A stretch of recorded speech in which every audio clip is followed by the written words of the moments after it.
이제 조금 다른 얘기를 해보겠습니다. 이성원 총장님, 앞서도 이제 김남주 변호사께서 그 새 출발 기금, 이게 이제 채무 조정 프로그램이죠. 이거 이제 언급을 하셨습니다. 이게 모든 자영업자에 다 해당되는 겁니까? 이 새 출발 기금은 어떤 거고, 뭐 내용이 어떤지 좀 간단하게 설명을 해주시죠. 예, 새 출발 기금은 한마디로 얘기하면 이제 배드뱅크 방식입니다. 배드뱅크 방식이라고 하면 은행이라 하면 사실은 수익성을 담보로 한 사업이어야 되는데 오히려 그 손해를 보는 것을 감수하는 그런 방식이라고 할 수 있고요. 새 출발 기금은 한마디로 정부에서 자영업자들의 부채 일부를 탕감해 주거나 낮은 이자로 갈아타게 해줄 수 있는 금융 프로그램입니다. 그래서 이 정부에서 야심차게 새 출발 기금을 출발을 했고 사실 이 정부만 한 것은 아니고 거의 모든 정부에서 이런 그 부채 탕감 프로그램은 기존에 다 시행을 해왔습니다. 하지만 새 출발 기금은 기존에는 그 신청 자격이 재난지원금을 받았거나 손실보상금을 코로나 기간 동안 받았던 업체, 또 만기 연장이나 상환 유예를 했던 피해 업체들에게만 자격이 주어졌었는데 얼마 전에 발표해서 2020년 4월부터 2023년 11월까지 사업을 한 모든 자영업자에게까지 그 신청 자격을 확대를 했습니다. 그럼에도 불구하고 아직까지 좀 활용도는 좀 저조한 편인데요. 그 이유를 좀 살펴보면 이런 새 출발 기금이나 부채 탕감 이 프로그램에 있어서 항상 뒤따라오는 것이 도덕적 해이를 좀 막기 위해서 일종의 페널티를 줍니다. 그 페널티는 바로 신용도 페널티입니다.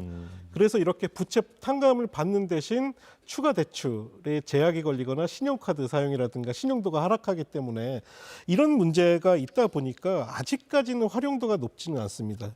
현재가 거의 신용사회이기도 하고 자영업자 입장에서는 마땅히 출구 전략이 없는 상황에서 내가 버틸 수 있는 만큼은 버티겠다. 자영업자들도 영끌족이 있습니다. 내 매출 범위 안에서 정말 영혼까지 끌어올려서 내가 빌릴 수 있는 돈을 빌려서라도 연체는 하지 않고 장사를 지속하겠다라고 생각하시는 분들이 굉장히 많은 것 같습니다. 그렇기 때문에 지금 자영업 부채가 계속 늘어나고 있는 상황이고요. 그래서 새 출발 기금의 활용도를 좀 높이기 위해 지속적으로 이 코로나나 경제 위기라는 특수 상황이 있기 때문에 이 신용 페널티를 좀 약화시켜 주시거나 면제시켜 주시는 것이 좀 어떻겠느냐라는 요구 사항이 있어서 이 부분에 있어서 정부에서 좀 전향적 판단을 좀 내려주시기를 당부드리겠습니다. 그렇군요. 자, 2023년, 그러니까 지난해 4월 말 기준 이 채무조정 신청자가 23,000여 명, 상당히 좀 적긴 합니다. 맞습니다. 자, 회장님. 네. 주변 자영업자분들 중에서 이 새 출발 기금 이용하셔가지고 정말 새 출발하신 분들이 꽤 있는지 네. 또 실제 자영업자분들은 여기에 대해서는 어떤 생각을 하고 계신지 좀 궁금합니다. 새 출발을 아직 못 하신 것 같아요.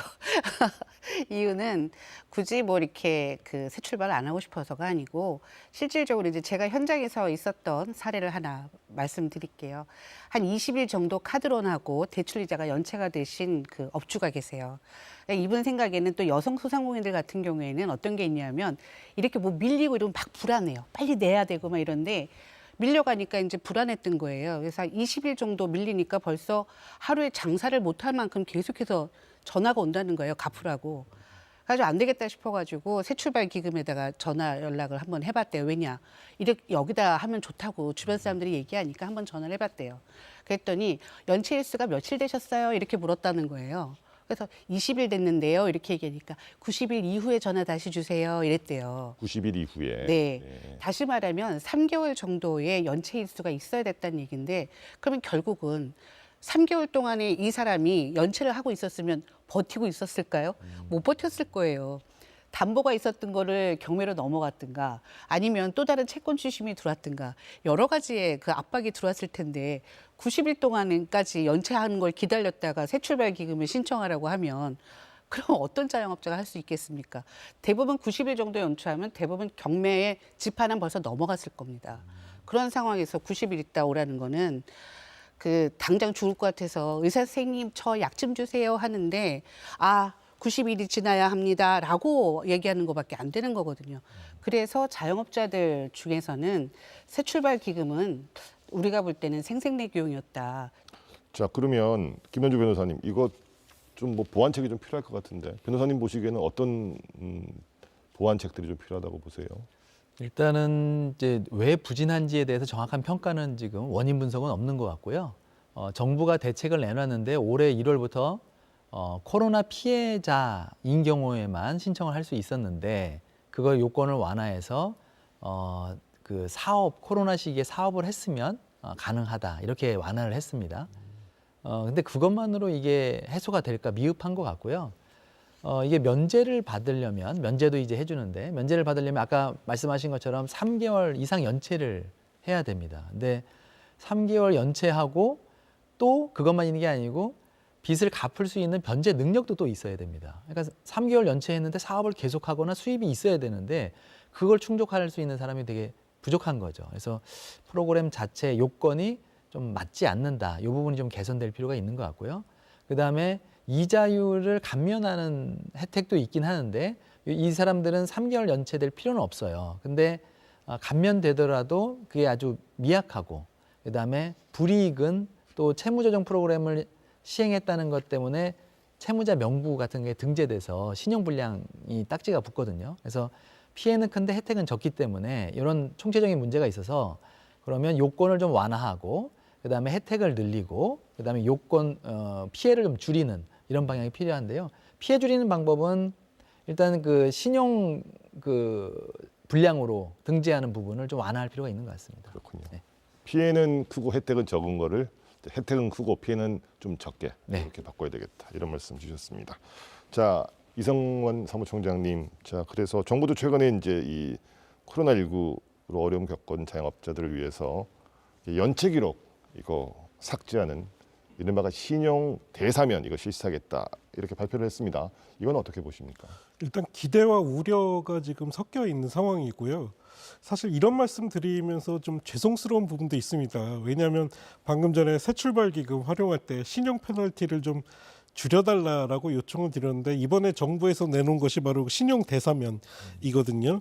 2021년 8월부터 2024년 1월까지 2천만 원 이하의 연체자들 가운데 올해 5월 말까지 전액을 상환하신 분들에게는 쉽게 얘기해서 기존에 안 좋은 신용 기록들을 다 삭제해 준다는 건데요. 일단 기대는 뭐 이런 정책으로 인해 소상공인들의 일부 부담이 완화되는 것은 사실입니다. 근데 이제 첫 번째 문제는 형평성의 문제가 발생이 되죠.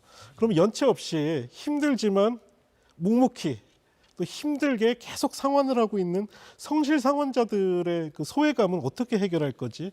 이 문제가 하나가 있고요. 또 하나가 혹시 이렇게 신용 대사면을 통해서 신용을 회복한 자영업자들이 추가적으로 대출이 또 발생이 돼서 또다시 언젠가는 자영업 대출 문제가 계속 반복되는 것은 아닌가. 그래서 이게 참 쉽지 않은 문제입니다. 한쪽에서는 좀 신용 페널티를 좀 줄여줬으면 하는 문제도 있고 신용 사면을 해줬을 때 추가 대출이 이루어질 가능성도 있기 때문에 이게 쉽지 않은 상황이라서 자, 정현희 회장님, 이 현장에서는 요 신용 대사면 요 어떻게 좀 평가를 하고 계세요? 근데 그 아까 말씀 주셨다시피 신용 대사면이라는 게 그 어쨌든 연체 이력을 갖고 있었던 사람을 없애주는 거고 내년 5월까지 일단 빚을 갚아야 된다는 얘기거든요. 2천만 원까지. 근데 2천만 원이라는 돈이 이 보는 글자상으로는 그렇게 어려운 일이 아닌데 사실은 갚아야 되는 사람 입장에서는 꽤 큰 돈입니다. 그 큰 돈을 5월까지면 얼마 안 남았어요. 그때까지 갚아야만 그게 된다는 얘기인데 그런 면에서는 사실 쉽지는 않죠. 현장에서는. 약간 반갑기는 하나 실효성에 대해서는 글쎄라는 고개를 갸우뚱하는 부분이 있습니다. 자, 변호사님, 이게 여러 가지 이제 걱정하시는 분도 있고 또 환영하시는 분들도 있고 또 형평성도 따져야 되고 변호사님 보시기에는 요 대사면 조치와 함께 추가적으로 어떤 정책 뭐 이런 것들이 필요하다고 보십니까? 일단은 그 신용 대사면이라고 지금 얘기를 하는데 저는 용어 자체가 좀 부적절하다. 빚을 졌던 그러니까 연체했던 기록이라는 게 죄 지은 것도 아닌데 사면이라면 죄 지은 사람 이렇게 풀어주는 게 사면이지 않습니까? 그래서 죄 지은 사람한테 쓰는 용어를 쓰는 건 적절하지 않다. 신용 회복 뭐 이런 용어를 쓰면 좋겠다는 거고요. 어찌 됐건 간에 이제 신용 그 정보를 삭제하는 정부의 그 방침은 저는 적절하다 이렇게 생각이 듭니다. 코로나 시기 어려웠던 그런 사정을 감안한 거고요. 유독 자영업자들에게만 엄격한 이 도덕적 기준을 제시하는 거는 저는 좀 형평성에 맞지 않는다. 그리고 이미 이분들은 올해 5월까지 빚을 갚으신 사람들인데 갚은 사람들의 기록을 삭제하는 것 자체가 도덕적 해이랑은 좀 맞지 않는다 이런 생각이 들고요. 좀 보완해야 될 조치는 이분들 외에도 좀 추가적으로 신용 정보에 대한 제도 개선이 좀 필요하다.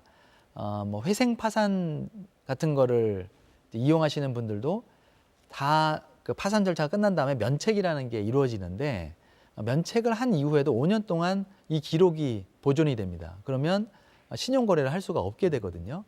좀 과도한 면책한 이후에 5년 동안은 과도한 제재다.